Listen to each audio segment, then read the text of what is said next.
representa nada más que el 2 al 4% del total de las neoplasias del organismo, ¿eh? Y está incluido dentro de este 7% de tumores que afectan la región de cabeza y cuello. Existen algunos lugares geográficos que por sus hábitos y costumbres en la población tienen una mayor incidencia de cáncer cavidad oral. Entre ellos está España, por ejemplo, que tiene una población que fuma mucho, y todos los países del oriente de Europa, que tienen, fíjense, un porcentaje entre el 10 y el 15% eh, de, de cánceres en cavidad oral con respecto a las neoplasias en general. Y ese porcentaje, fíjense, aumenta muchísimo en la población oriental, en la población asiática, porque poseen otros tipos de hábitos, aparte de el tabaco, que es el mayor, diríamos, el malo de la película y el más implicado frecuentemente. Esta gente tiene a veces otros hábitos que se le suman, por ejemplo, el de fumar con el cigarrillo o el cigarro al revés, ¿eh? O el de mascar una nuez que se llama nuez de betel junto con tabaco y otras sustancias que solubilizan determinados agentes químicos que terminan siendo nocivos en la mucosa oral. Nosotros, ¿cómo estamos? Perdón, disculpe, ¿qué tipo de hábito dijo antes de fumar al revés? El de Porque se mascar, le cortó el en de esa parte. mascar tabaco o el de mascar una nuez que se llama nuez de betel, Ah, bueno, gracias. que ponen y la tienen en la boca, así como acá en nuestra zona tienen el cigarrillo, el tabaco.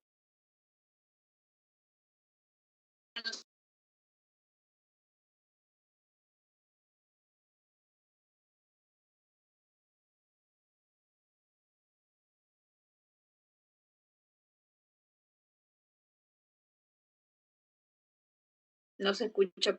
Se le Se le cortó, cortó doctora. el audio, No se Doc. escucha. ¿Qué pasó? Se le cortó el audio. ¿Y ahora me escuchan? Sí. Bueno, ¿hasta dónde me escucharon? Había dicho que el mascar tabaco y ahí se le cortó. Mascar tabaco y ellos consumen o mascan una nuez de betel, se llama. ¿Ahí escucharon? Sí, creo que. Bueno, la nuez de betel, a eso le suman ellos a veces otra sustancia que les decía, bicarbonato y otros químicos, inclusive el tabaco, que solubilizan muchos de esos agentes químicos. ¿Vieron el listado que les mostró la doctora? Más de 100 sustancias químicas han aislado del tabaco, del humo del cigarrillo y de la combustión del tabaco como agentes carcinógenos, ¿eh? Es impresionante.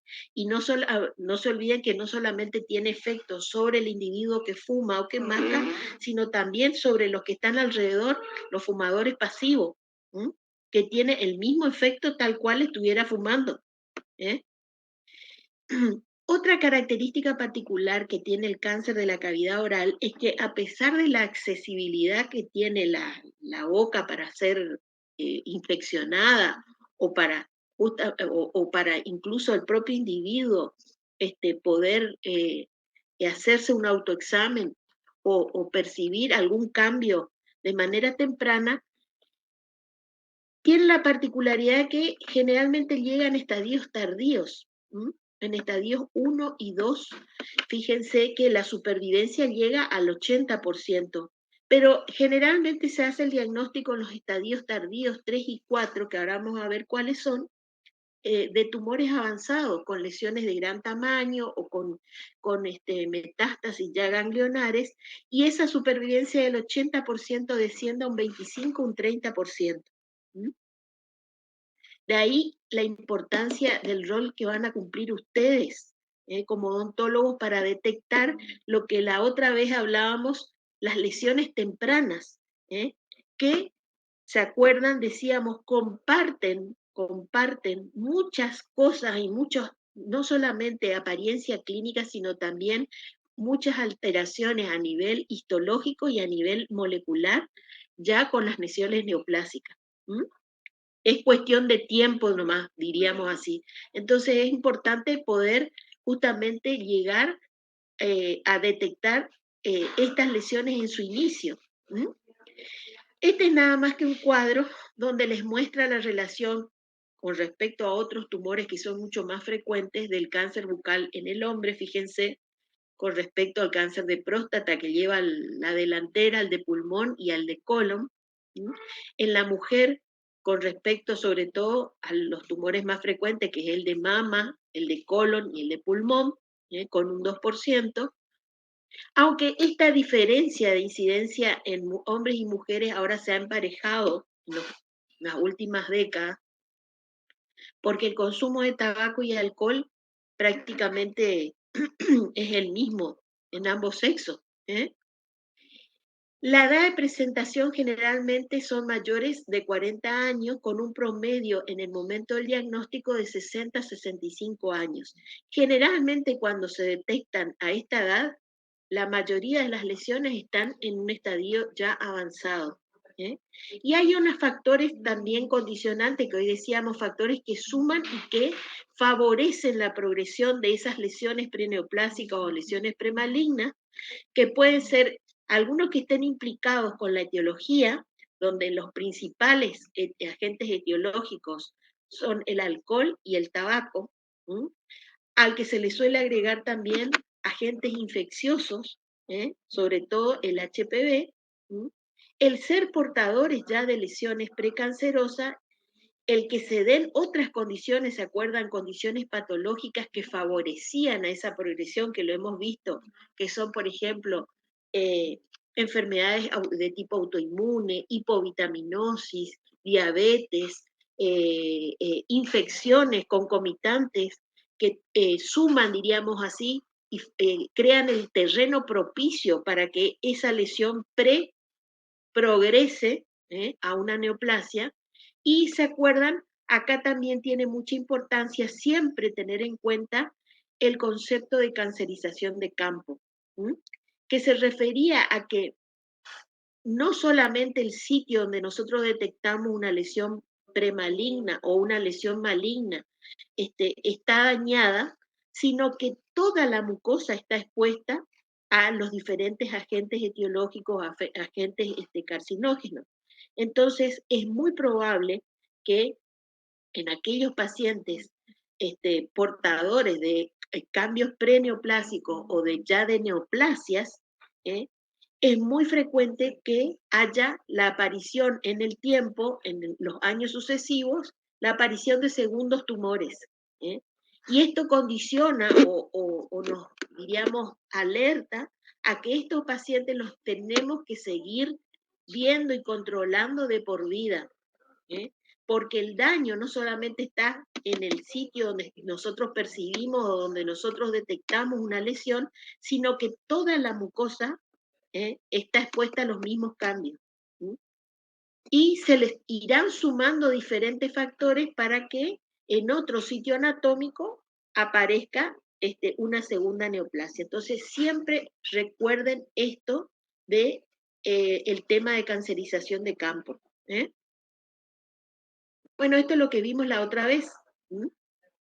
En esta etapa de lesiones pre, es que nosotros tenemos que afinar el ojo, afinar el examen de la cavidad oral, detectar estas lesiones en etapas tempranas, y también tratar de eliminar y controlar todos estos estados precancerosos que decíamos eran las circunstancias o situaciones que favorecen la evolución o la progresión hacia una neoplasia.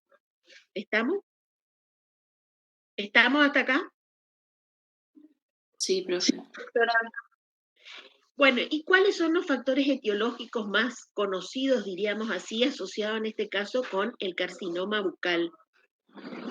En primer lugar, decíamos consumo de tabaco, tabaco en forma cigarrillo, de pipa, de cigarro, pero también en los no fumadores en forma de rapé o tabaco para mascar. El rapé es el tabaco con otras sustancias también que se aspiran, que aspiran, que también tiene el mismo efecto nocivo que el tabaco. A eso se le suma el alcohol, que generalmente van juntos de la mano, y el alcohol tiene efecto carcinógeno propio y también tiene la propiedad de solubilizar, de aumentar la permeabilidad de la mucosa a todos los agentes carcinógenos químicos que entren en la cavidad oral, ya sea del tabaco como cualquier otra sustancia. Pueden ser colorantes, pueden ser otros agentes químicos, entonces es un potenciador, diríamos así, de los efectos carcinógenos de otras sustancias. Otro factor importante que siempre tenemos que tener en cuenta y que está presente en nuestra zona por la localización geográfica y también en circunstancias de tratamientos terapéuticos son las radiaciones. Entonces, hacer la tarea de prevención y de educar sobre los efectos nocivos de las radiaciones ultravioletas y hacer un control exhaustivo de aquellos pacientes que por alguna circunstancia, ya sea por un carcinoma de cavidad oral o un carcinoma de otra naturaleza, esté sometido a radioterapia, que también va a presentar predisposición a hacer lesiones o transformaciones malignas en la mucosa oral. O sea que a esos pacientes también hay que vigilarlos y hacerle el seguimiento y el tratamiento de todas los efectos a veces secundarios que suelen tener la radioterapia y la quimioterapia también, por otras, quizá a veces neoplasia, en la cavidad oral. Llámese boca seca, predisposición a infecciones fúngicas, atrofia del epitelio. La mucosa que esté sometida a radiación tiene menor capacidad de regenerar, menor capacidad de cicatrizar, y todo eso se debe tener en cuenta para ir controlando a estos pacientes. Hoy también la doctora les mencionó las infecciones, sobre todo el del virus del papiloma humano, el virus de Epstein-Barr, el virus de la inmunodeficiencia humana. Estos tres principalmente están implicados en formas particulares de cánceres en la cavidad oral, infecciones crónicas por cándida y la sífilis, el treponema pallidum, que suele ser considerado como una condición precancerosa porque favorece o va de la mano de las infecciones también virales. Y todo esto tiene que ver también con el cambio que ha habido en los últimos años de hábitos y de hábitos sexuales sobre todo. Y se ha aprendido a detectar mejor este tipo de lesiones asociadas a infecciones virales, pero también se ha visto que hay un aumento notable de todo lo que sea infecciones de transmisión sexual y sobre todo infecciones por el virus del papiloma humano en relación justamente a ese cambio de hábitos. Tener en cuenta también, ¿se acuerdan? La irritación crónica por traumatismo, sobre todo, prótesis mal adaptadas, piezas dentarias con bordes filosos o cualquier elemento que provoque traumatismo crónico, también predispone a la aparición de cambios preneoplásicos y a la evolución probable hacia una neoplasia. Y las deficiencias vitamínicas, sobre todo de vitamina A y de vitamina D, vitamina E, que les hablaba, también está incluido dentro de los estados o factores pre-cancerosos. Esto ya lo hemos visto, así que... entonces decíamos que la incidencia variaba de acuerdo al área geográfica, pero siempre tengan en cuenta que cuando decimos cáncer de cavidad oral, si bien, fíjense, el 86 hasta el 90% de los tumores de la cavidad oral son carcinomas epidermoides, es el tumor más frecuente, es la estirpe de tumor más frecuente que vamos a encontrar en la cavidad oral y también en el resto del organismo, es muy frecuente, pero tengan en cuenta que también yo puedo encontrarme con otros tipos de cánceres de otra estirpe histológica, que pueden estar presentes. El que le sigue son los adenocarcinomas, es decir, los carcinomas originados en las glándulas por la amplia distribución que tenemos en la cavidad oral de glándulas salivales, ya sea principales y accesorias, que pueden ser sitio de localización de neoplasias de este tipo. Y por otro lado, también los linfomas, que son los tumores que se originan del tejido linfoide por la riqueza de tejido linfoide que tenemos nosotros a nivel de la cavidad oral, en las amígdalas y en el anillo de Waldeyer, y más atrás en la orofaringe, todo lo que sean las adenoides. Esta riqueza de tejido linfoide puede ser asiento también de neoplasia, y que no son neoplasias de estirpe epitelial como estas dos. Otra cosa que les quiero aclarar, que siempre a veces les queda o les surge la confusión del término. Cuando hablamos de carcinoma epidermoide, es sinónimo de carcinoma espinocelular o de carcinoma escamoso. Estamos hablando del mismo tumor que a veces toma distinta denominación. Cuando hablamos de este tumor en la cavidad oral, preferimos utilizar el término de carcinoma epidermoide, que se parece, diríamos, o por el tipo de epitelio del cual se origina, que es un epitelio plano, estratificado, no queratinizado o queratinizado, dependiendo de la zona de la boca que estemos hablando. Y el término espinocelular se suele reservar a aquellos carcinomas que se originan en piel, por el estrato espinoso. Entonces, a veces se usa esa diferencia, pero estamos hablando del mismo tumor. Carcinoma epidermoide, carcinoma espinocelular o carcinoma escamoso, son sinónimos. ¿Quedó claro? Más que nada porque a veces a veces lo percibimos nosotros que dudan o y es lo que nos interesa a nosotros, que el día de mañana, cuando ustedes reciban un informe histopatológico, por lo menos sepan distinguir, ¿es un tumor benigno o es un tumor maligno? ¿Y de qué tipo es? ¿De qué tejido deriva? Eso es importante. Entonces, acuérdense, epidermoide, espinocelular o escamoso, estamos hablando de sinónimos del mismo tumor. ¿Está? ¿Está claro? Sí, doctora.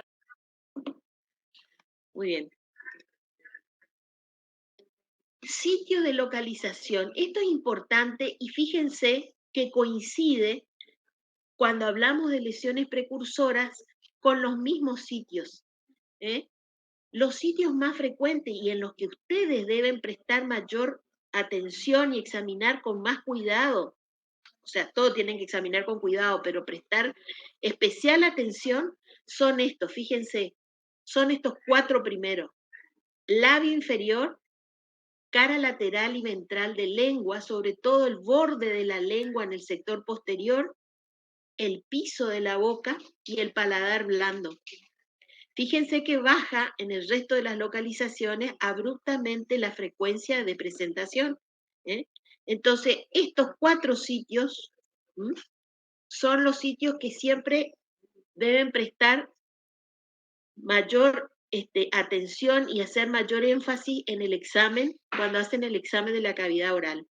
Y si recuerdan, son los 4 sitios también de presentación más frecuente de las lesiones precursoras, porque esto estamos hablando nada más que de una etapa evolutiva o posterior de la evolución de estas lesiones hacia una lesión neoplásica. Y cuáles son las variantes clínicas. Entonces hablábamos de la localización y cuáles son las variantes clínicas. Tempranas, y fíjense que aparecen otra vez los términos que vimos cuando hablábamos de lesiones precursoras o preneoplásicas, porque clínicamente decíamos que la leucoplasia o la eritroplasia son términos clínicos que histológicamente podían ser nada más que una hiperkeratosis o un adelgazamiento del epitelio, hasta tener cambios hiperplásicos o hasta tener cambios displásicos o ser una neoplasia intraepitelial. Todas esas posibilidades están dentro de este término clínico que es de la leucoplasia, que era nada más que de mancha blanca. Por eso, en estas lesiones que tenemos que hacer el hincapié en detectarlas, y en esta etapa, tratar de confirmar o de investigar qué tipo de cambio histológico, qué gravedad de cambio está teniendo para hacer un diagnóstico precoz. O sea, en estas lesiones de tipo leucoplasia o de tipo eritroplasia, que eran las manchas rojas, está indicado, aparte de hacer un exhaustivo examen clínico, hacer un exhaustivo interrogatorio para ver cuáles de todos estos factores que nosotros mencionamos está teniendo este paciente que le favorezcan a la evolución hacia a una condición más grave. Investigar todo eso, ver en el lapso de las primeras semanas cómo evoluciona cuando yo elimino todos esos factores de riesgo para ver si hay algún tipo de cambio en estas lesiones. Y si no hay algún tipo de cambio, estará indicada la biopsia para investigar qué cambios hay a nivel histológico. ¿Está claro el algoritmo entonces de lo que yo tengo que hacer? Fíjense que yo estoy viendo en un paciente lesiones que clínicamente pueden ser leucoplasias, ya hemos visto en esa clase anterior cómo podían ser y cuáles de las leucoplasias a mí me iba a alertar, cuáles me iba a indicar a mí que tengo que hacerle un seguimiento más de cerca, que tengo que investigar cuáles pueden ser los factores y tratar de eliminarlos para ver si desaparece, y si no desaparece, estará indicado entonces la biopsia para ver si existen esos cambios que mencionábamos, son compartidos con las neoplasias, que hablábamos de cambios citológicos, de cambios arquitecturales, alteraciones en la maduración de ese tejido o de ese epitelio, que tendrán mayor o menor grado de reversibilidad en el tiempo. Entonces, las variantes clínicas de presentación temprana son estas dos, leucoplasia o mancha blanca y eritroplasia. Las eritroplasias, recuerden que era la que mayor probabilidad presentaba y era indicativo de entrada de hacer un estudio de biopsia, porque era la que más probablemente tenía alteraciones displásicas en el epitelio. Así que esta, acuérdense, que Doctora, ¿y qué tipo es de de cuidado. biopsia, por ejemplo, qué tipo de biopsia teníamos, Saría, por ejemplo? No te escuché. ¿Qué tipo de biopsia sería? Y eso van a evaluar ustedes. Hay un montón de condicionantes. Acuérdense cuando vimos biopsia también, otro tema que tenemos que retomar acá. Sí, sí, Hay sí. un montón de Sí. condicionantes que van a determinar qué tipo de biopsia me va a ser más redituable para confirmar mi sospecha. Y eso va a depender del tipo de lesión, si es una lesión sobrelevada, si es una lesión en placa, si es una úlcera, del tamaño de la lesión, del sitio anatómico en que esté asentando esa lesión. Todo eso va a condicionar el tipo de biopsia que yo voy a elegir. Eso tienen que tener en cuenta, ¿sí? O si primero me va a servir hacer quizá un estudio citológico y después hacer una biopsia. ¿eh? Pero hay un montón de factores que van a determinar cuál va a ser. ¿Mm? No sé si respondí a tu pregunta. Sí, doctora.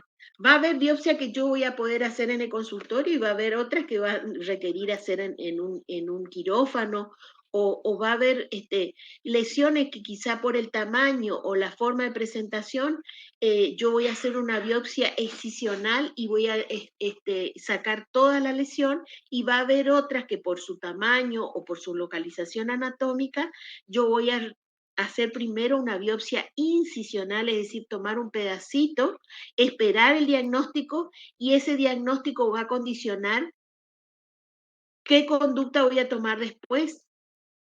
¿Eh? Si tengo que hacer una biopsia amplia, si tengo que hacer o sea, va a permitir programar en un segundo tiempo la conducta terapéutica y el seguimiento que voy a hacer después. ¿Mm? La preparación del paciente, los estudios complementarios que quizás sean necesarios. Pónganle que ustedes tengan una lesión ulcerada, grande, y que en el examen clínico ya se dieron cuenta que el paciente tiene ganglios que son palpables de la cadena cervical y todo eso. Todo eso condiciona. No le voy a hacer una biopsia excisional de entrada. Voy a tomar una biopsia para primero tener el diagnóstico histológico y después, teniendo ese diagnóstico, voy a programar una cirugía que tenga ya criterios oncológicos si es que se trata de un tumor. Porque pónganle ustedes que resulta que es una úlcera grande con una tumoración y un ganglio inflamado, y resulta que en la biopsia me da como resultado que el paciente tiene una micosis profunda, una blastomicosis, que tiene una presentación clínica igual o una histoplasmosis. ¿Eh? Y eso no va a justificar que yo de entrada haga una excisión completa, que a veces son mutilantes, o un vaciamiento ganglionar, cuando el tratamiento debería ser otro. ¿Se dan cuenta? Entonces, todos esos factores van a condicionar el tipo de biopsia que ustedes van a hacer. Lo importante es que ustedes por lo menos detecten las lesiones para que no se les pase por alto. Y si no saben qué hacer o cómo seguir, consultarán o derivarán al especialista. Pero ustedes son el primer eslabón de la cadena en detectar esto tempranamente. ¿Sí? Bueno, y en las formas avanzadas dentro de las presentaciones clínicas decíamos, podemos tener que se presente como una úlcera. Una úlcera, acuérdense, toda lesión ulcerativa que no cura en 2 semanas, nos tiene que llamar la atención. Si yo eliminé todos los factores que yo estaba pensando estaban provocando esa lesión, esa úlcera, y la úlcera no desaparece, pues tendré que investigar y quizá biopsiar para saber cuál es la razón. A veces se presentan como lesiones papilares, como lesiones sobrelevadas de aspecto verrugoso, de distinta extensión y que forma una particular variante de presentación del carcinoma epidermoide en la cavidad oral que ahora vamos a ver. O a veces se presenta de entrada como una masa tumoral infiltrativa. Cuando yo digo infiltrativa, significa que yo, mientras estoy haciendo el examen semiológico y hago la palpación digital, ¿se acuerdan? De los tejidos blandos, percibo de que esa lesión, ya sea nodular, tumoral o una úlcera, cuando yo palpo y palpo los planos profundos o a veces utilizo maniobras, ¿se acuerdan? Bimanuales, palpo que hay fijeza de la lesión a los tejidos profundos. Y eso está hablando indirectamente de que la lesión está infiltrando los tejidos en profundidad. Y es un hallazgo semiológico, diríamos, que inclina a pensar de que se está tratando de una lesión maligna, esa infiltración. O a veces es directamente una lesión infiltrativa de por sí de entrada. Esas son distintas formas de presentación clínica que ustedes las van a ir describiendo y las van a ir viendo cuando hagan el examen. El examen sistematizado de la cavidad oral. ¿Estamos? ¿Estamos hasta acá? Bueno, y estas son imágenes clínicas de cómo podemos ver, fíjense, desde lesiones. A ver, vamos a ejercitar cómo describirían esto en el examen semiológico, cómo lo asentarían en su historia clínica. La primera imagen, a ver quién se anima. Vamos a ir haciendo entre todos.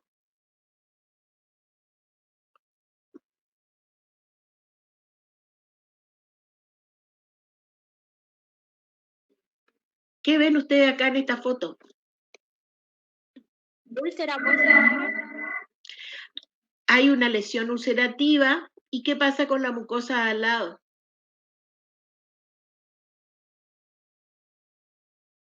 Esto que le estoy señalando acá con la flecha.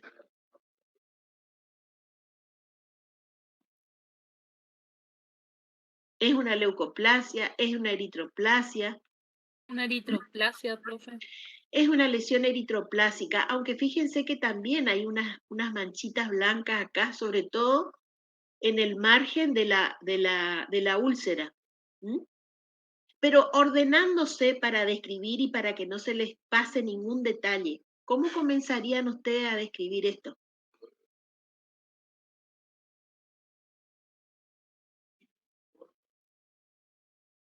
¿En qué sitio anatómico está? ¿En qué sitio está? Una lesión ulcerativa en el borde de la lengua y parte de la cara ventral con zonas eritematosas y leucoplásicas. Perfecto. Entonces, en esa sistemática ustedes tienen que ir haciendo. ¿En qué lugar está? Está en la lengua, en el borde de la lengua. Si yo parto en tercios, este borde de la lengua está en el tercio posterior. Lo que primero me llama la atención de la lesión es la úlcera, pero después si yo miro en detalle, esa úlcera tiene unos márgenes, unos bordes que están sobrelevados, que están un poco más blanquecinos, y el resto de la mucosa vecina tiene una lesión rojiza eritematosa de tipo eritroplásica, ¿sí? Van a tratar de medir por lo menos aproximadamente las dimensiones que tiene esta lesión. Todo eso fíjense que lo estamos haciendo mirando nomás. ¿Y después qué van a hacer? ¿Van a proceder a qué? ¿A la biopsia, doctora? No, pero antes de biopsiar. ¿A la Estamos haciendo el examen de la cavidad. Ya le miraron y ya le describieron. ¿Qué más van a hacer? ¿Palpación? Van a palpar, exactamente. Van a deslizar el dedo para ver el grado de dureza que tiene esos tejidos y si hay lo que hoy estábamos hablando. Si nosotros notamos que hay infiltración, porque eso nos está dando también una noción de qué compromiso en profundidad está teniendo esta lesión. ¿Sí? ¿Está? A ver la de al lado, ¿cómo describirían esta que está acá? A ver quién se anima.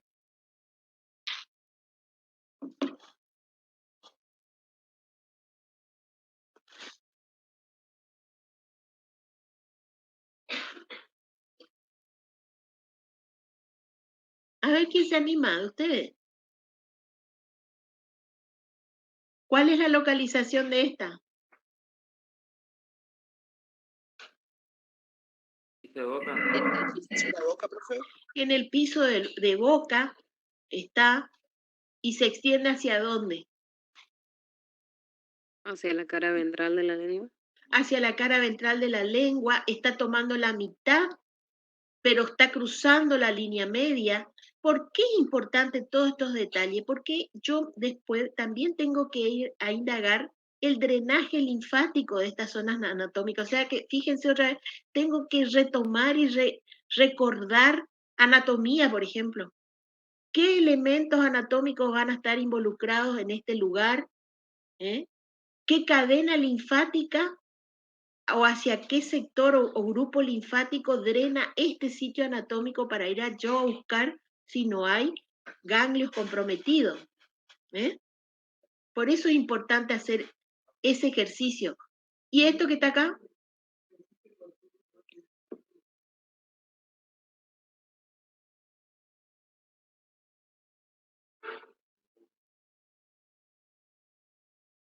Esto que está acá también. ¿Qué ven acá, esto que estoy marcándole?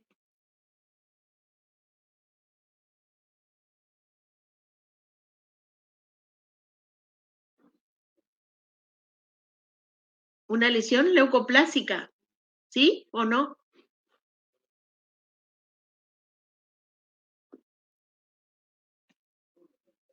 Bueno, ¿cómo describirían esto que es lo que más nos está asustando, que es esta lesión en el piso de la boca? ¿Cómo la describirían?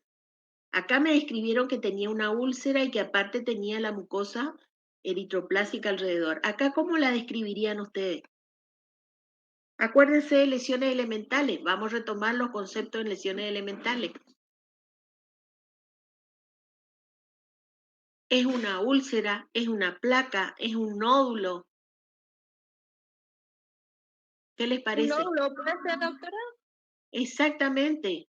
Ustedes ven que hay un nódulo, que en realidad parecen varios nódulos, es multinodular, o que la superficie, ¿cómo describirían la superficie?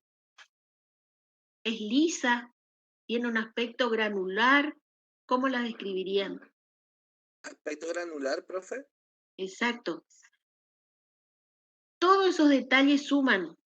Todos esos detalles suman. Lo mismo acá, fíjense, en esta lesión en paladar blando también, que se extiende hacia el pilar, que tiene otras lesiones leucoplásicas vecinas, pero acá fíjense, la que más me tiene que llamar, diríamos, la atención o preocupar, sobre todo, es esta zona de eritroplasia, porque sabemos ahora que las lesiones eritroplásicas generalmente tienen ya cambios displásicos severos o a veces son ya carcinomas, ¿sí?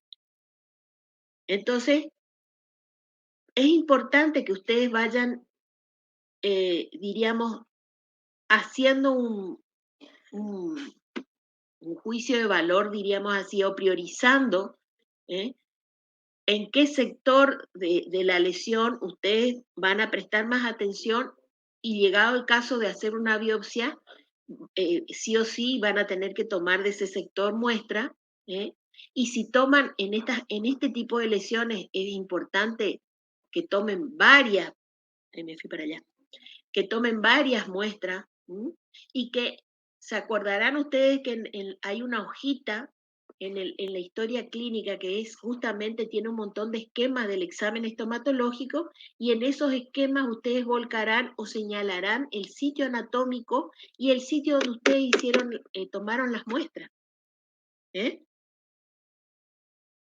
Para eso es ese esquema que ustedes tienen una hojita del examen estomatológico en la historia clínica, ¿sí? Bueno, acá tienen otro ejemplo, fíjense, en mucosa yugal y en paladar, de otra lesión eritroplásica, pero también, fíjense que también hay una lesión leucoplásica en el sector del paladar duro, y que deja este puntillado del orificio de salida de las glándulas salivales acá de este sector, que tienen esa apariencia le da esa apariencia de puntillado en la placa blanca.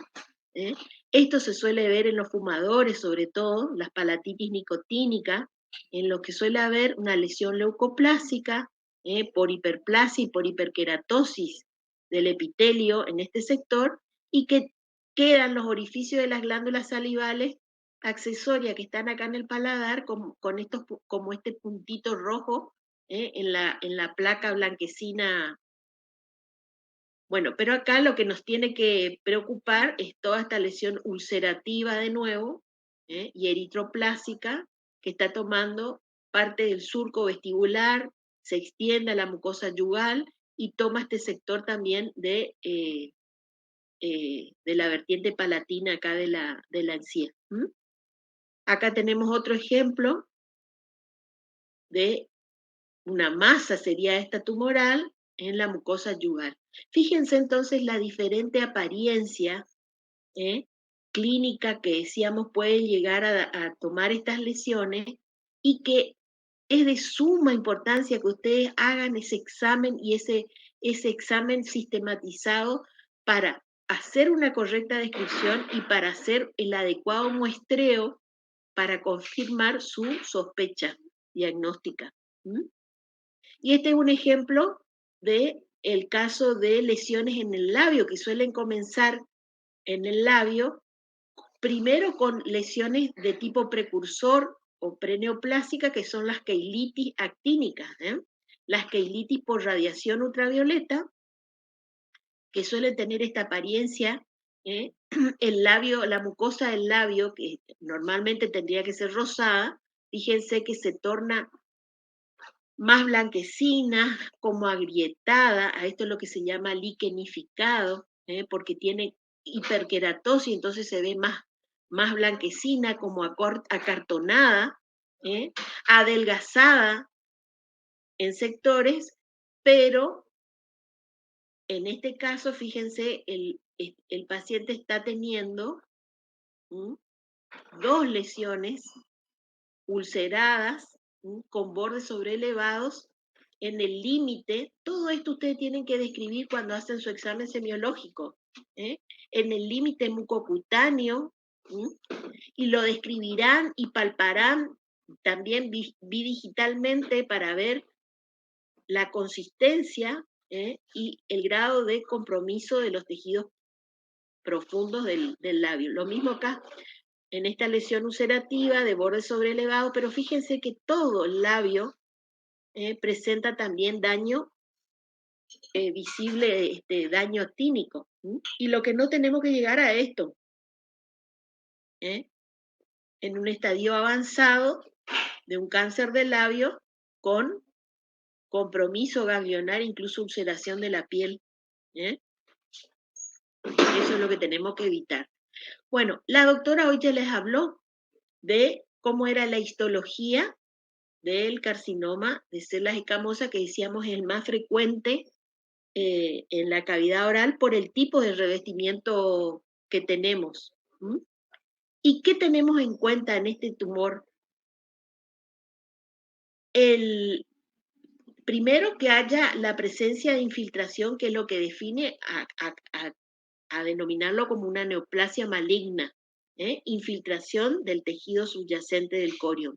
Porque si yo tengo estos mismos cambios limitados al espesor del epitelio, decíamos, estoy hablando de un carcinoma in situ, de un carcinoma intraepitelial, que si bien ya es un carcinoma, desde el punto de vista biológico evolutivo, todavía lo voy a tener que considerar una lesión pre-maligna porque no hay invasión.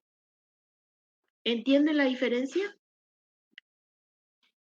Entonces, por un lado eso, la presencia de infiltración, y por otro lado, decíamos que las lesiones precursoras y las neoplásicas compartían alteraciones arquitecturales, alteraciones citológicas, alteraciones madurativas, en diferentes grados.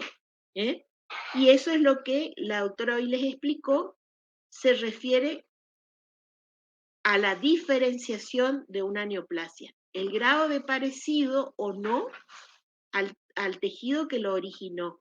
Y eso siempre va en relación inversa a la agresividad. Cuando yo tengo una neoplasia que es bien diferenciada, generalmente significa que ese tejido tumoral madura dentro de su alteración, igual madura, y por lo tanto es menos agresivo en su comportamiento biológico. Y viceversa, cuanto más indiferenciado sea un tumor, mayor agresividad tiene. ¿Por qué? Porque cuanto más indiferenciado es, su tasa de crecimiento, su tasa de multiplicación, el conteo de mitosis que hoy le mencionaba a la doctora, es mucho más alto. Y por lo tanto tienen una tasa de multiplicación y de crecimiento mayor.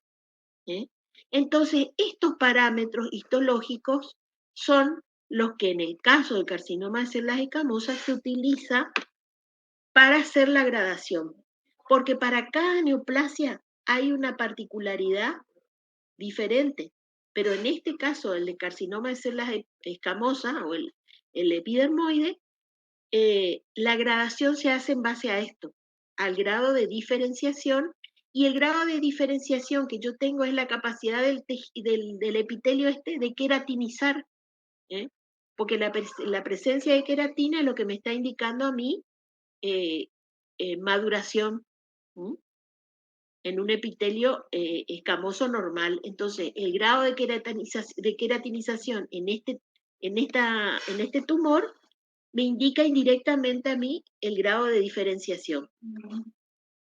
¿Me entienden o le hice un trabalengua? ¿Me están siguiendo o no? O si no, les explico de nuevo.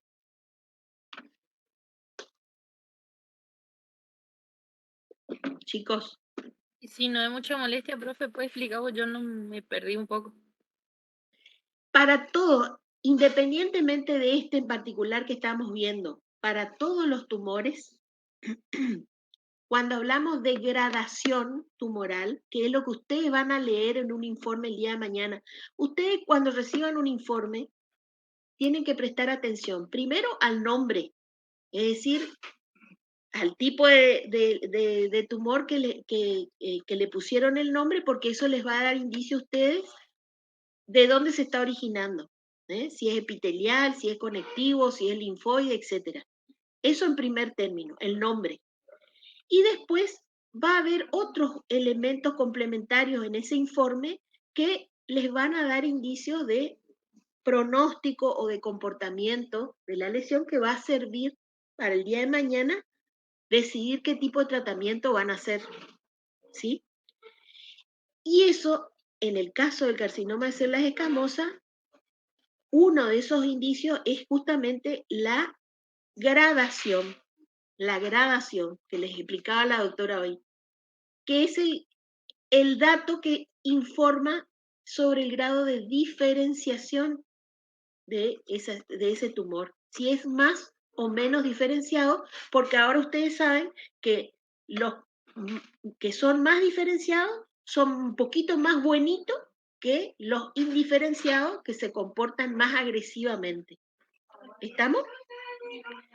Ese es otro dato que les va a servir entonces el día de mañana para decidir un tratamiento. Y el otro dato que le va a dar el informe es el grado de extensión de la enfermedad, que era lo que le mencionó la doctora, el sistema de estadificación, el TNM.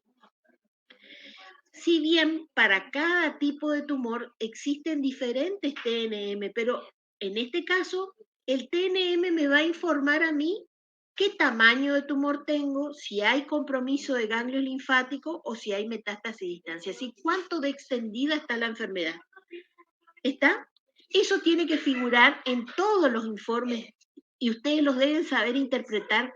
Con eso nosotros nos damos por satisfechos de que ustedes por lo menos el día de mañana, cuando hacen una biopsia, sepan interpretar un informe histopatológico. Van a tener el nombre y apellido de la lesión, van a tener la gradación, si se trata de un tumor maligno, van a tener la gradación, porque si es un tumor benigno, siempre va a ser bien diferenciado. Entonces la gradación es innecesaria. Entonces la gradación se hace en los tumores malignos y eso me va a dar indicio de si es el comportamiento más o menos agresivo. Y me va a dar la estadificación, que es el grado de extensión de la enfermedad. ¿Ahí quedó claro o no? Perfecto, gracias. Muy bien. Entonces, fíjense, si bien ustedes no son patólogos ni nada, pero en esta imagen histológica, en donde yo estoy viendo un epitelio que tiene cambios hiperplásicos, que está engrosado, pero que fíjense, acá yo tengo cambios hiperplásicos y displásicos, pero si me voy para este lado, veo que estos cordones epiteliales están infiltrando en profundidad, y que aparte que están infiltrando en profundidad, entonces que ya me está diciendo que esto es un tumor maligno, esto que está acá, que yo le estoy señalando con la flecha, es queratina, está queratinizando. Y fíjense que está queratinizando acá abajo, no acá arriba donde normalmente tendría que queratinizar. ¿Eh? Porque acuérdense que estas lesiones tienen, decíamos, alteraciones arquitecturales y madurativas y de la diferenciación. Entonces, en vez de queratinizar normalmente acá arriba, como acá, fíjense, está queratinizando acá abajo. ¿Eh? Otro signo de también de malignidad.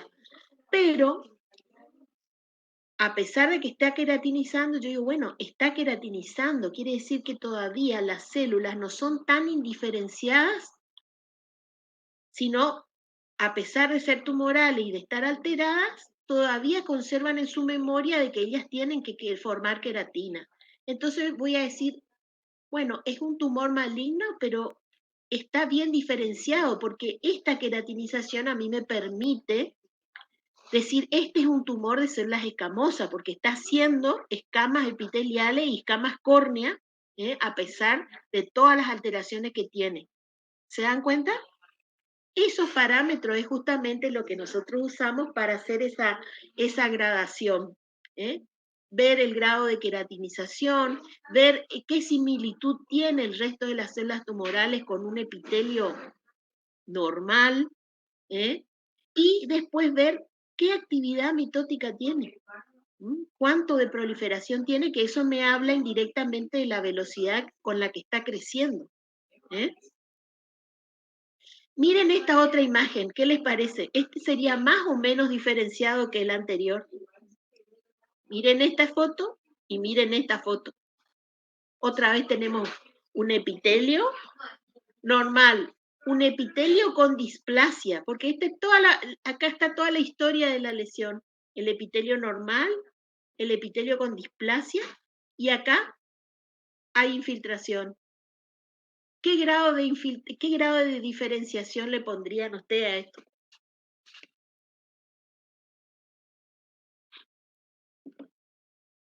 ¿Qué les parece? ¿Está queratinizando?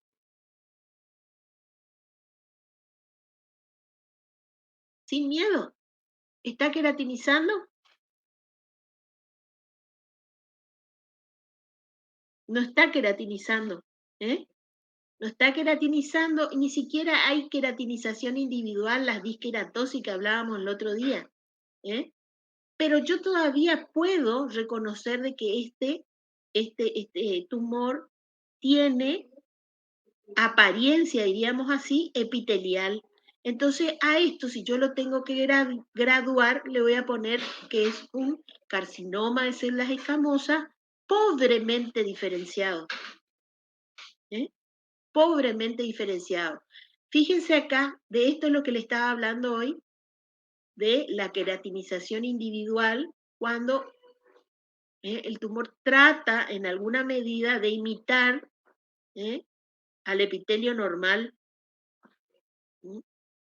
Esto sería también un moderado o bien diferenciado, para que vean la diferencia. Este sería un bien diferenciado. Miren la cantidad de queratina, aunque conserva todavía algunos núcleos, la cantidad de queratina, y eso es particular y característico del carcinoma de células escamosas, que hace estos, que ustedes lo van a leer en los textos como remolinos o perlas córneas, y eso nos permite justamente reconocer a este tumor y diferenciarlo de otros. Miren este, también es un carcinoma de células escamosas, pero pobremente diferenciado. y en el que, fíjense, las atipías, las anormalidades en las células, las anormalidades citológicas son mucho más marcadas, cuanto más indiferenciado sea el tumor.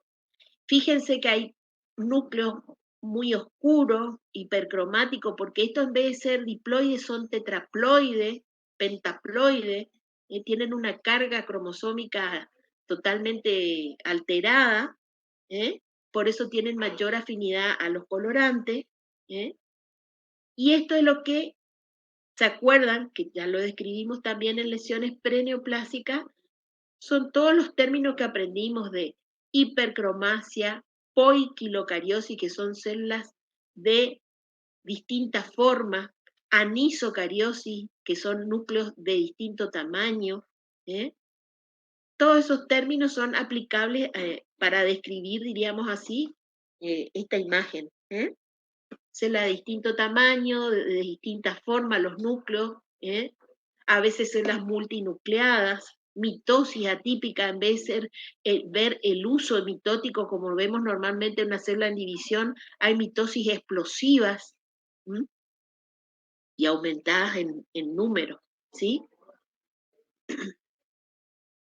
Entonces, y para ir terminando, habíamos visto entonces las diferentes presentaciones que podía tener el carcinoma de células escamosas, pero también, y es importante tenerlo presente, muchas veces a esta forma habitual de carcinoma de células escamosas que vimos en las imágenes, que decíamos pueden ser bien diferenciados, moderadamente diferenciados o pobremente diferenciados, se le agregan otras variantes, otra apariencia de este mismo tumor de células escamosas que a veces confunden con otras neoplasias y que tenemos que tener presente, y que muchas veces está relacionado con la lesión precursora que le dio origen.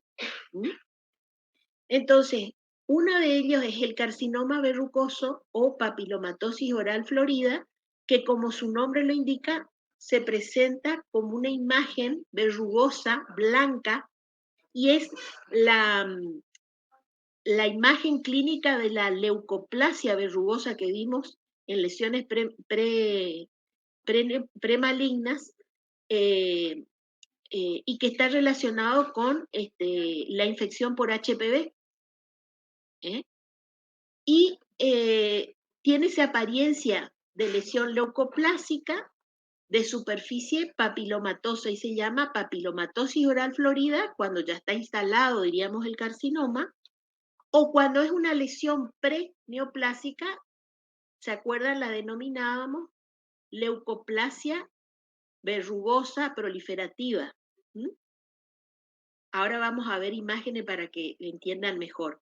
Después hay veces que este mismo carcinoma de células escamosas, en vez de tener la apariencia de células epiteliales, de un epitelio pavimentoso estratificado, las células se hacen alargadas, fusiformes, y se parecen a células, a fibroblastos, a células del mesénquima. Entonces se llama carcinoma de células escamoso fusiforme, y este suele estar presente en los carcinomas de labio a veces, en las queilitis actínica, o hacen carcinomas de células escamosas convencional, o puede presentar a veces este aspecto de células fusiformes. Después hay otro que se parece a un tumor de glándula, pero no es de células escamosas, pero las células se separan, tienen poca cohesividad entre sí y forman pseudoluces glandulares, y por eso se llama adenoide o acantolítico. ¿Se acuerdan cuando vimos lesiones elementales que también hablábamos de la acantolisis, que era la ruptura de los puentes intercelulares? Bueno, es lo que se da, es una característica de las células, en general de todas las células malignas, de que sus sistemas de sujeción, sus sistemas de unión intercelular estén alterados y estén disminuidos. ¿Por qué? Porque es una forma de la célula tumoral de asegurarse el poder desprenderse de sus compañeras y el poder viajar cuando el tumor hace metástasis. Esa falta de cohesividad, esa falta de unión. Bueno, Eso es lo que se ve, diríamos, más notoriamente en esta variante. Y después hay otro que se llama basaloide porque se parece al epitelioma vasocelular, que se acordarán cuando vimos generalidades de tumores, los carcinomas vasocelulares no se dan en las mucosas, se dan en piel.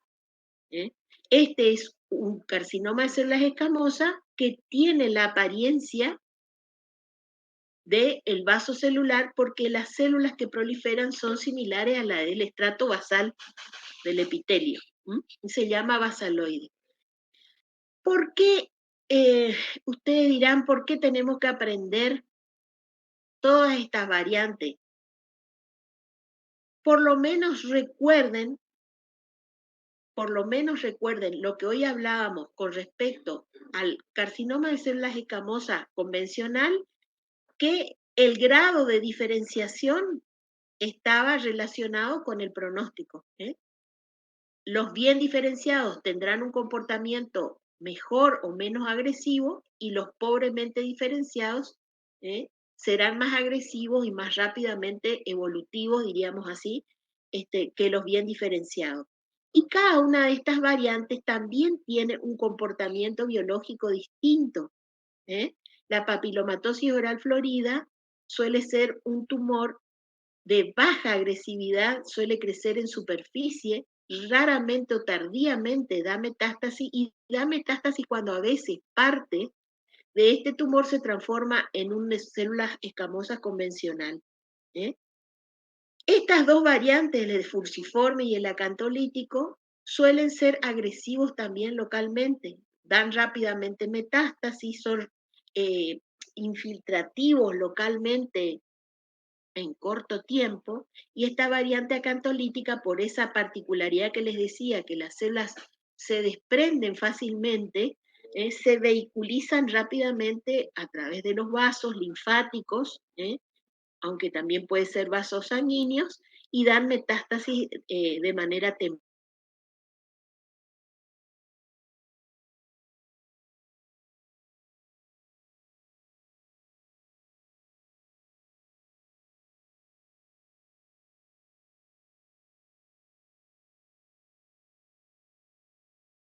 Doc, se le fue el audio. Sirve. Se le fue el audio. ¿Se fue otra vez? Sí. ¿Ahí me escuchan? Sí. Ahora sí. Bueno, estas son imágenes, fíjense, de una papilomatosis oral florida, que ven que se presenta como una imagen blanca, de aspecto así aterciopelado, verrugoso. Generalmente a diferencia, decía, de las localizaciones esas habituales que hoy mencionamos, que era borde de lengua, piso de boca, paladar blando y labio, la papilomatosis oral florida suele ser habitual su presentación en la encía, en la mucosa alveolar y en la encía vestibular, como estas imágenes blancas. Hasta que yo no haga el examen histológico de esto, no puedo aseverar de que esto es nada más que una leucoplasia proliferativa o que ya es un carcinoma verrugoso. Esto únicamente el diagnóstico histológico, y se mostrará las zonas que estén más sobrelevadas o más sospechosas, para justamente, al ser lesiones que, fíjense, son extensas, generalmente son múltiples, a veces se hace la mucosectomía, se saca todo y vuelve a aparecer con el tiempo, recidivan frecuentemente. Estos son pacientes que hay que seguirle, porque en cualquier momento hace un carcinoma de células escamosas habitual. Así que hay que controlarlo de cerca. Bueno, ya es un carcinoma, fíjense, avanzado, instalado. Miren los factores concomitantes que generalmente acompañan a estas lesiones: mala higiene, mal estado en cuanto a la salud del epitelio, de la higiene de la boca. A esto es lo que no tenemos que llegar. Miren también, con esta imagen en mucosa yugal de tipo tumoral, y no llegar a esto tampoco. Este paciente era HIV positivo, así que aparte, pobrecito, de tener su carcinoma, tenía otras lesiones infecciosas concomitantes que sumaban y empeoraban, diríamos, el cuadro y el pronóstico de este paciente, ¿sí? A veces, fíjense, hacen masas pediculadas, sobrelevadas, pero miren que acá en la mucosa vecina también tenemos una lesión leucoplásica asociada seguramente de la cual se originó, pero que tienen, fíjense, una apariencia totalmente diferente en cuanto a coloración y al aspecto. Miren en la imagen esta de empedrado o de placa, y miren la diferencia en cuanto a la coloración y a la apariencia de esta zona que ya es mucho más sospechosa. Y lo mismo esta, fíjense esta imagen tumoral ulcerada de superficie granulosa, que tengan en cuenta también y recuerden siempre que las infecciones que ustedes habrán maldecido cuando tuvieron que estudiar ese capítulo de enfermedad o patología regional, las infecciones micóticas profundas tienen la apariencia clínica idéntica a esto. La histoplasmosis, las blastomicosis, tienen una apariencia clínica muy similar a esto y hasta que no se haga la biopsia y el estudio histológico, no vamos a poder estar seguros de qué tipo frente a qué tipo de lesión estamos presentes. Otras imágenes del carcinoma, y acá le quería mostrar la imagen que les decía por qué esta variante del carcinoma, el verrugoso papilomatosis, se extiende en superficie pero infiltra poco en profundidad. Y cuando lo hace, fíjense, lo hace empujando, no infiltrando en cordones, sino empujando hacia abajo, y por eso tiene un comportamiento menos agresivo en cuanto a el tema de infiltración, pero lo grave en este tipo, esta variante, es que se extiende en la superficie y compromete zonas extensas de la mucosa, y como les decía, a veces se hace el tratamiento, se reseca la lesión y al poco tiempo vuelve a aparecer. Es muy recidivante.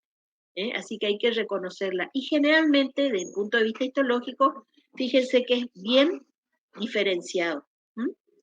Esta es la imagen de uno de células fusiformes para que ustedes vean lo que les comentaba hoy, que no se parece en nada a un epitelio, sino parece más un tumor de origen mesenquimático, pero siempre hay sectores que nos recuerdan su origen epitelial, como este sector acá.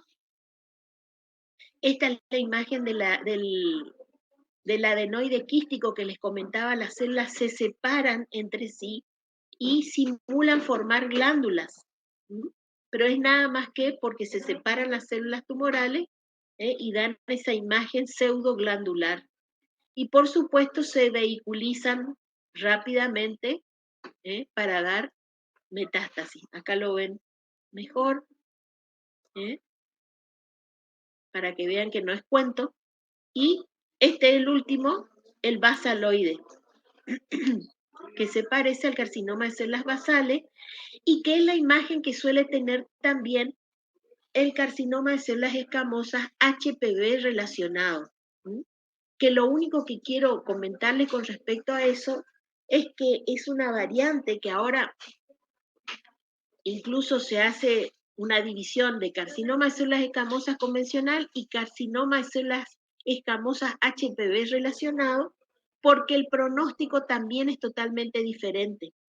Responden mejor al tratamiento, histológicamente tienen esta apariencia basaloide y son los que se localizan sobre todo en la zona de orofaringe, es decir, criptas amigdalinas y la parte superior del tracto aerodigestivo, y es el que está relacionado justamente a las prácticas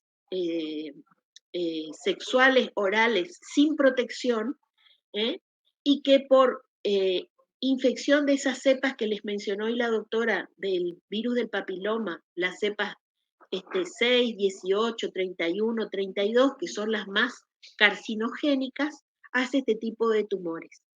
Así que tengan presente este tumor, porque a pesar de ser un carcinoma de células escamosas, suele responder mucho mejor al tratamiento.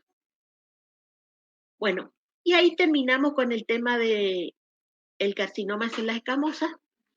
Nada más mencionarle que les decía, recuerden siempre que a pesar de ser el más frecuente, hay otros tumores en la cavidad oral, los originados en las glándulas salivales, y estos, los de las lesiones pigmentarias, los neo o lunares, que se originan de los melanocitos, que de acuerdo a la etapa de crecimiento van a ser de la unión, cuando están en la unión del corion y el epitelio, cuando esos nidos de melanocitos pasan al corion, se denominan compuestos, y cuando están predominantemente en el corion se denominan submucosos. Hay variantes particulares de estos nevos, y lo que tienen que tener presente es diferenciarlo de otras melanosis, de otras pigmentaciones en la mucosa, que se suelen dar por enfermedades inflamatorias o por tatuajes, por ejemplo, de amalgama. Ahora no se usa más casi la amalgama, pero antes se veía más frecuentemente tatuaje de la mucosa por amalgama, y que no son lesiones névicas reales.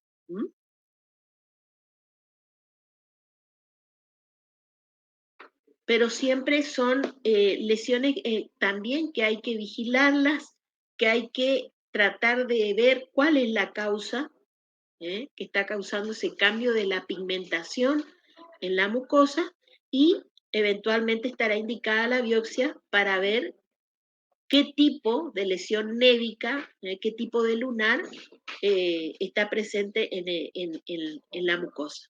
Y no llegar a esto, a la variante maligna de las lesiones névicas, que es el melanoma, que ustedes habrán escuchado decir que es el tumor maligno, más maligno, diríamos así, que podemos tener en el organismo, y que simula a veces otros tumores, que simula otros tumores.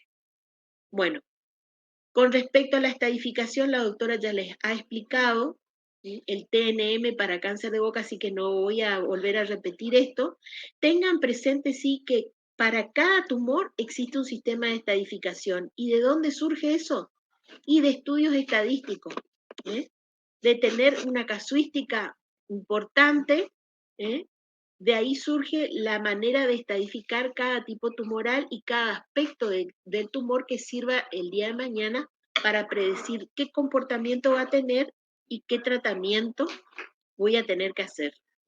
Así que para el cáncer de cavidad oral tenemos el TNM con esas medidas y esas especificaciones que les dio la doctora, que ahora se le agrega también no solamente la medida en extensión, sino también en profundidad, y si hay o no compromiso de ganglios, qué región ganglionar está comprometida, y ahí vamos a tener que hacer, como les decía hoy, el recuerdo anatómico de, teniendo en cuenta el sitio de localización de la lesión primaria, donde drena habitualmente ese sector anatómico, para ir a buscar y palpar y buscar los ganglios sospechosos, diríamos, de que estén comprometidos por una metástasis. Y tengan presente que no todo ganglio agrandado significa, para no asustar al paciente, no todo ganglio que se agrandó significa que ya tiene una metástasis. Porque acuérdense que nosotros contamos con un sistema de defensa, nosotros tenemos un sistema de vigilancia permanente, y una lesión tumoral genera respuesta inflamatoria.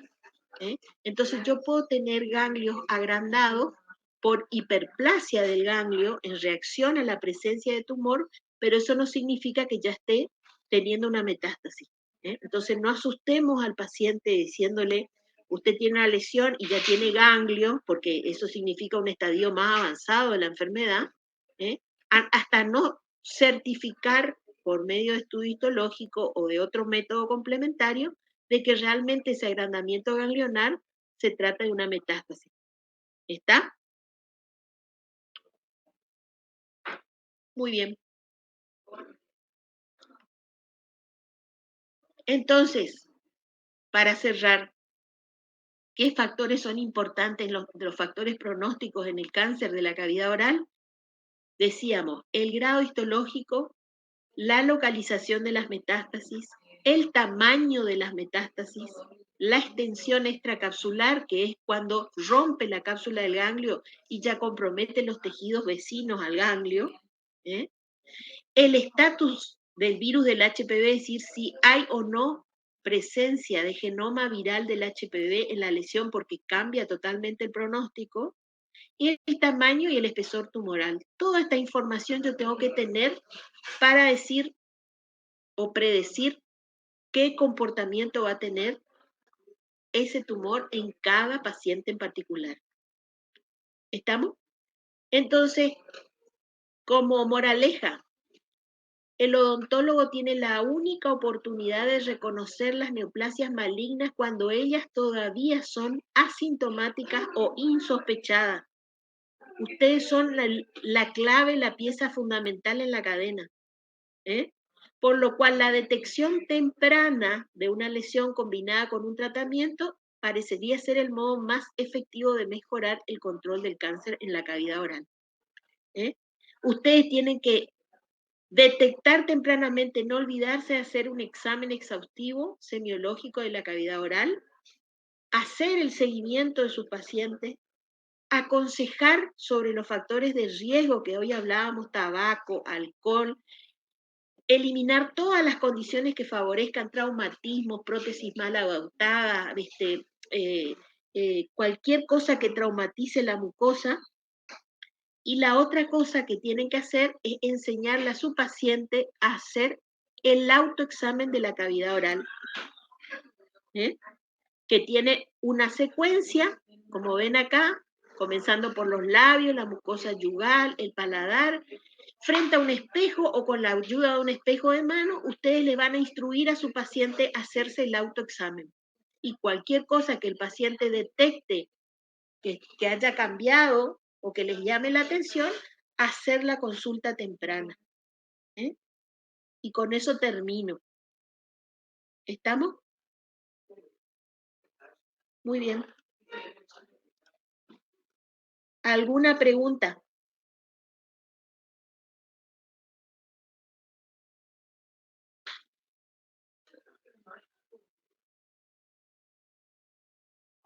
Profe, ¿cuándo va a ser pregunta, el chicos? seminario de este tema? ¿Cómo? ¿Cuándo va a ser el seminario de este tema? El viernes tuvieron ¿el viernes de qué fue? Lesiones malignas. Lesiones malignas. Premalignas. Y bueno, esta semana van a tener seguramente el seminario de esto. Profe, en el aula hay una actividad de neoplasias que dice que hay que subir un Word o algo así, pero a mí no me deja subir a ningún lado eso y queda como Porque que... todavía no debe estar habilitado para hacer, porque usted todavía no tenían la clase. Ah, bueno, profe, disculpe. Igual, doctora, también había para arrastrar una letra, pero cuando yo quise entrar ya no me dejaba acceder, no sé si... Sí, no debe estar habilitado todavía, porque seguramente se va a habilitar después de la clase y que ustedes tengan tiempo de leer. ¿Sí? Ah, bien, gracias. Bueno, ¿tienen alguna pregunta?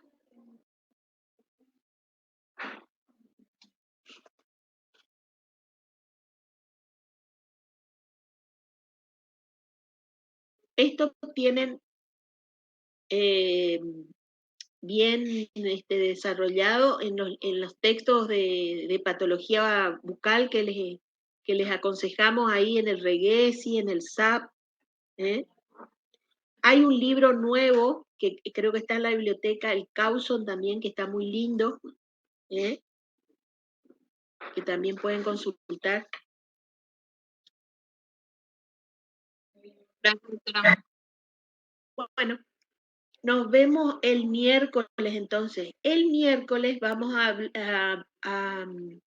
el miércoles ya va a ser la última clase teórica y vamos a ver tumores y quistes odontogénicos, ¿sí?